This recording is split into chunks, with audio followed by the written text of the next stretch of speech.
I'm really proud of the campaign volunteers and team, including the people behind me today. They worked their butts off to get the word out to voters about what the sales tax referendum was about. And I think of the people we had these conversations with, we probably persuaded a majority. We just weren't able to talk to all 20,000 some voters. And it does take a little explaining, but I'm really proud of our effort. I'm thankful for this team and the other people who helped power this campaign. And I look forward to working with the 5 new council members who were elected tonight.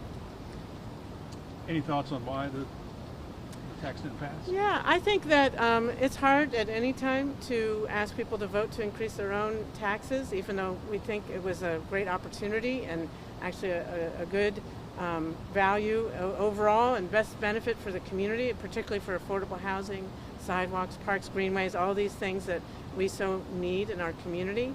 But I think, right now there's a lot of anxiety. There's a lot of chaos coming out of Washington. The federal government is shut down. And so some of that anxiety, I think, is reflected in this vote. It's not a time where people are ready to say yes to something that's forward-thinking and optimistic when they're feeling that anxiety about the loss of SNAP benefits, for example. Do you have any plans or ideas of how else to fund these projects? Well, we'll just move forward with the status quo level of funding, which means we'll just have to go at a slower pace and, deal with things more on a acute need. We won't be able to get ahead of things as a fast-growing city, and some of our deferred maintenance will have to continue to be deferred. But we'll do the best we can with the resources we have. We always have a balanced budget, and we'll continue to move forward to maintain our neighborhood infrastructure as best we can, and to continue to, I'm really proud of our progress on affordable housing. It's just that the needs are so big, and as much progress as we've made, we could have done a lot more with this sales tax referendum. I think this morning you said, if this passes, it would take 5 years. If it fails, it would take 25 years. What does the timeline kind of look like for these projects that you do want to push forward? Well, they're all going to have to be on the back burner right now. That doesn't. For the last 6 years I've been mayor, we've been doing all kinds of improvements to our city, and that's not going to stop. It's just that, we usually do one significant sidewalk project maybe every other year because they cost millions of dollars. And so we'll continue with the resources we have available, and we'll go with the most acute needs first. But this, the sales tax would have allowed us to address a lot of needs again in 5 years rather than 25 years. So, the voters have basically, we went for more of a home run, and the voters have said they want to play small ball. So that's what we'll do.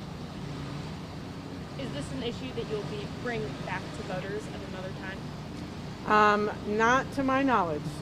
This was a lot of work, and I'm really proud of our efforts. But I think that the time is not right. The mood is not right for people to be trusting and optimistic. But that could change at any time. So we'll see how things unfold in the future.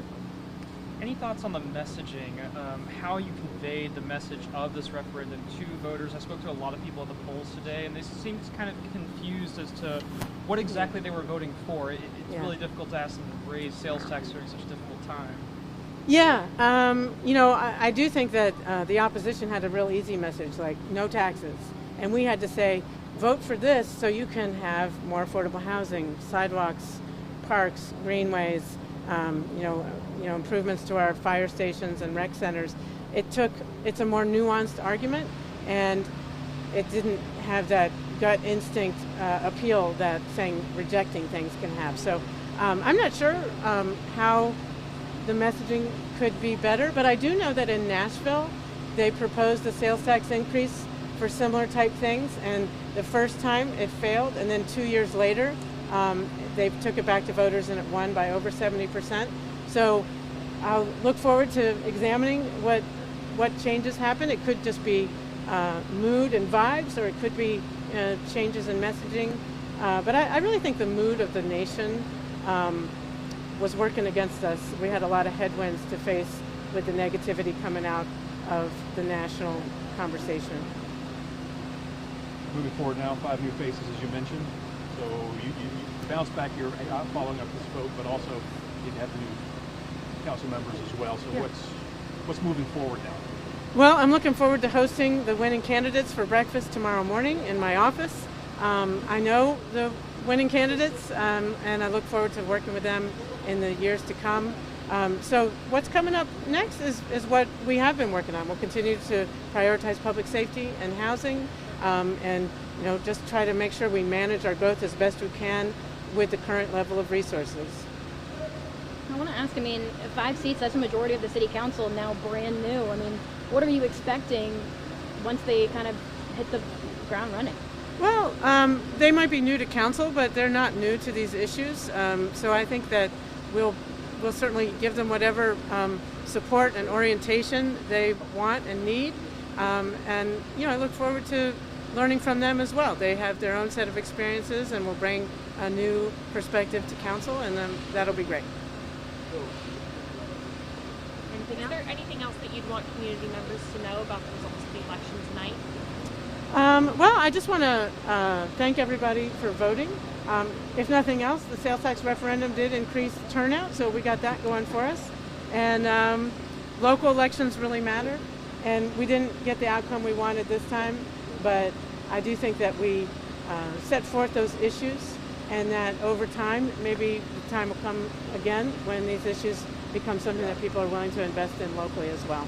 I think really quick too, just kind of give you the opportunity for these voters that did vote for the referendum and were really in favor of it. What do you have to say to them tonight? Well, thank you for taking the time to learn about this and to support it. We're really grateful, and we'll just try again another time or keep moving forward with the resources we have.